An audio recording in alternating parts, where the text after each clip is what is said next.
I am a wing girl. I coach men on how to understand women so they can date, attract, seduce, be with, get any woman they want. The thing about me is that I'm not a woman who gives bullshit, typical female responses like, you're great and keep doing what you're doing. I call men out, I tell them that they're being wimpy, I tell them to grow some balls, I tell them to man up and be the men that women want, but more importantly, the man that they've always wanted to be. Okay, I want to talk about how to talk to women. I know that this is an area that many people have difficulty with because people have a lot of trouble in general talking to people. So of course, if it's a really, really hot woman that you want to approach, you're going to have even more difficulty. So the method that I use for conversation at the Wing Girl method, and even for myself, is called OSA. O-S-A.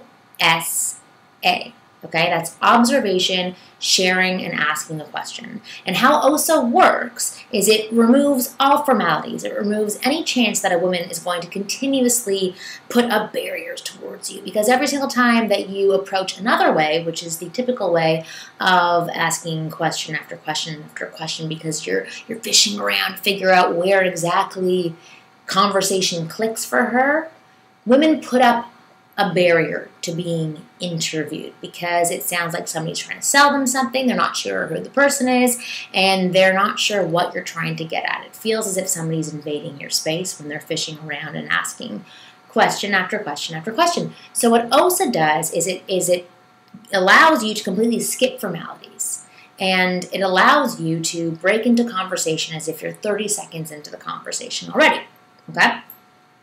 So here's how it works. You make an observation about the world around you. So either about something somebody's wearing, what you think, what you feel. And if you think of it from a point of view of a 5-year-old without a filter who hasn't been told yet, don't say that, or you're not allowed to say this, or shut up, basically.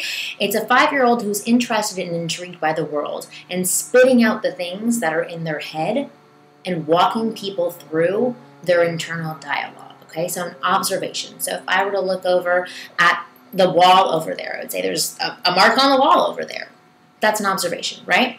The next part is sharing. So that's a mark on the wall over there. And then sharing would be expanding on that statement or observation that you've spit out of your mouth and then explaining something. So you're sharing a little tidbit of yourself.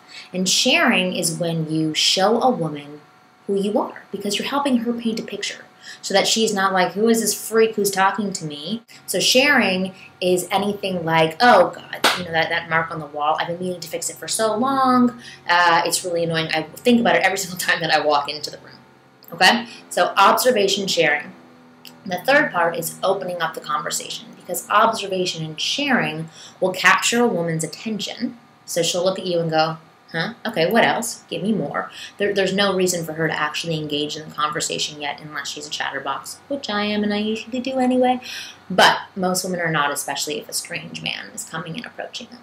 So asking is a way of saying, I'm talking about my world, I'm living in my own world, now I'm inviting you into it. And if you can keep up in my world, then I'll let you in it a little bit more. So you open it up by asking a question. And usually you want an open-ended question if possible. So you don't ever want to have a question that starts with do you, because do you usually gets a yes or a no. You want a how, why, when. How, why, what, when, and where. Those are all triggers to help you ask open-ended questions so that you do observation, sharing, and asking.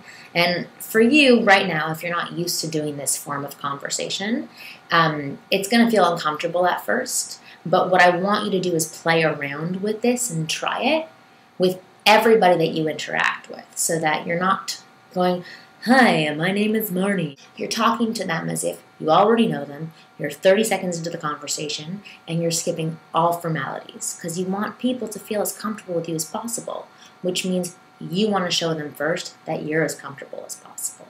And the comfort level is, I'm okay to put information out there. You don't have to latch onto it. I'm okay if you don't respond. So to tell you a story about this morning using OSA, I was in the supermarket, and I'm wearing a hat, as you can see, because it's freaking freezing in Los Angeles. I know you're going to make fun of me and call me a baby, but it's 40. That's cold, and I'm Canadian, and I should know what that is in Celsius. No idea, but it's really freaking cold. So I went into Whole Foods all bundled up. I literally had my hat on, my jacket, a sweater, scarf, like Ugg boots. I'm like, packaged in tight. And this woman is in the aisle, and she is wearing a tank top and a pair of shorts, like some sort of freak of nature. So I walked by her, and instead of saying, "Oh, hi, my name's Marni. Well, what are you wearing, a t-shirt and shorts for, or a tank top?" Okay, that is like icky even for me to say. What I did was I just said, "T-shirt and shorts, you crazy?" I made an observation. Okay, and then I just like walked past her afterwards. I didn't need to do the observation sharing and asking at that point. I literally just said, and I'll give you a couple of other options of what you could have said. You could have walked by and said, "Tank top and shorts, insane, walk by." Or I could have said, "How are you wearing a t-shirt and shorts?" I keep saying t-shirt, but it's tank top. "Tank top and shorts right now, you're crazy." And then I could have engaged in conversation with her for a little bit. But I just said it and walked by because I have my life to get back to, so I wanted to continue. And then I went in line to go wait for a coffee, and she actually came back up and engaged me in conversation. And she was trying to explain why she's wearing a tank top and shorts. Because for me, I just walked by and I screamed out something that I observed because that's my world. That's something that was interesting to me that popped up at that moment. And so when she came back up to me, she's like, "I just came from an exercise class." She's like, "I know everybody in here must think that I am like a weirdo." And then we engaged in conversation, and I continued to use OSA. So anytime that I make a statement or I make an observation, what I want to do is I want to back it up with something that shows who I am, because that's how women get to know you. You always ask, why do women ask questions? It's because men typically speak in statements. They don't give enough information. So when women ask questions, they're trying to find out more about you so they can paint a picture of who you are and pull together pieces to say something about you, to say he's a good man, he's proactive, he gives a charity, whatever it is and whoever you are. So if you make a statement or an observation and then you share something about yourself, either a story, an opinion, an experience, whatever it is, that's when she gets to see who you are as a person. And one more little tidbit before I go is the sharing portion is where you inject emotion into your conversation. So remember how I always say women want to feel you? That sharing portion is where you can inject emotion in. So if you ever stumble in this area with sharing, you can use the magical word because the word "because" reminds you to inject emotion into your conversation so that you always have a deeper conversation. I'm not saying to start telling her about like your dog that just died a week ago, but I'm saying you're giving more of yourself so that you can paint that larger picture so she can see herself in your life, and she's not consciously doing this, but she can see herself in your life and she can see how she could possibly relate to you. So instead of saying, "I like basketball," you could say, "Basketball is awesome because ... And the observation followed by the sharing really gives that full picture of who you are.